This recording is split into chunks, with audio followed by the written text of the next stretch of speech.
Bonjour, ici Stéphane, j'espère que vous allez bien. Alors on se retrouve aujourd'hui dans une nouvelle vidéo dans laquelle je vais vous montrer comment je prépare mes greffes de printemps. Alors la première étape pour préparer les greffes au printemps, c'est de prélever du bois pendant l'hiver. Alors je vais vous montrer comment je prélève ce bois et ensuite on verra ensemble comment je fais mes commandes de porte-greffes. Et au mois de mars, il y aura une deuxième vidéo dans laquelle je vous montrerai comment je greffe différentes variétés d'arbres fruitiers. Allez, c'est parti! La première chose à faire pour préparer vos greffons est donc de vous procurer des petits sacs plastiques, du type sac plastique de congélation, sur lesquels vous allez marquer les différentes variétés. Alors ce que j'ai fait avec un feutre, vous avez le kaki Tam-Kam, ensuite le pommier Belle de Boskop, le kaki, le plaque minier au gaucho, le plaque minier Fouillou, et puis le cerisier Bigarro Burla. Donc je choisis des branches qui ne sont ni à l'horizontale ni à la verticale, mais qui poussent à 45 degrés. Comme celle-là par exemple.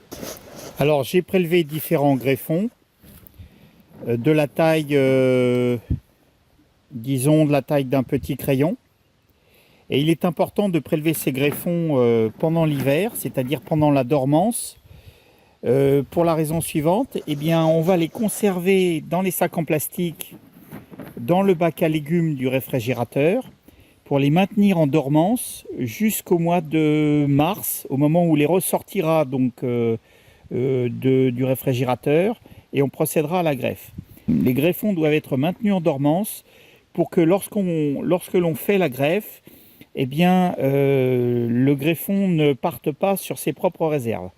Il faut que ce soit le porte-greffe qui, après une dizaine, une quinzaine de jours, ressoude la plaie en envoyant sa propre sève, et que le greffon qui a du retard sur le porte-greffe puisse attendre cette cicatrisation pour que ensuite la sève puisse circuler dans le greffon à partir du porte-greffe. Donc c'est pour cette raison, et c'est très important de le faire, qu'il faut absolument prélever le bois si possible pendant le mois de janvier, alors qu'il fait encore froid dehors. Là on voit que les bourgeons sont complètement en dormance.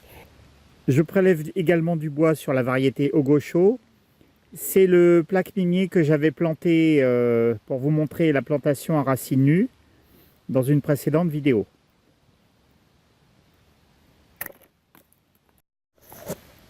Alors je prélève également du bois sur la variété Tam-Kam. Allez, clac. Encore un autre Tam-Kam sur lequel je vais prélever.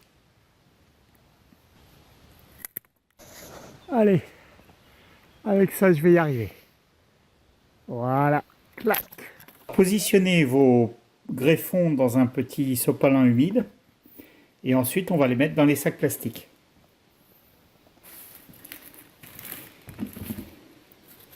On met les sacs comme ça.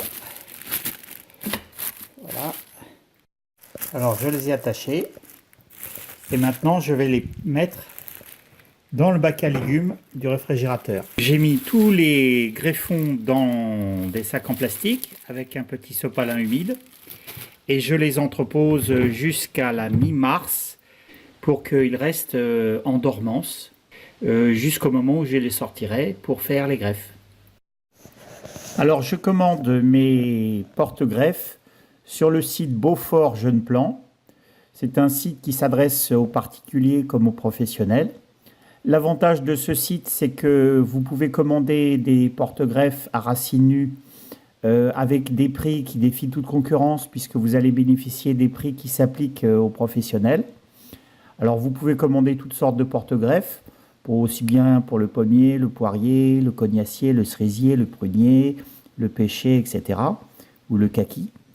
Donc je vais commander par exemple 10 porte-greffes Diospyros lotus pour faire mes greffes concernant les kakis.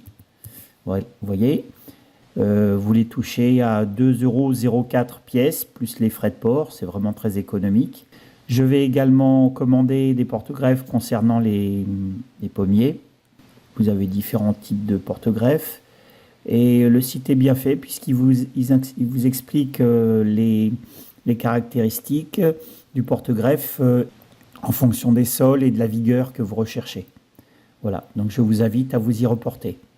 Je vous dis à très bientôt dans une prochaine vidéo et je vous embrasse tous. Au revoir.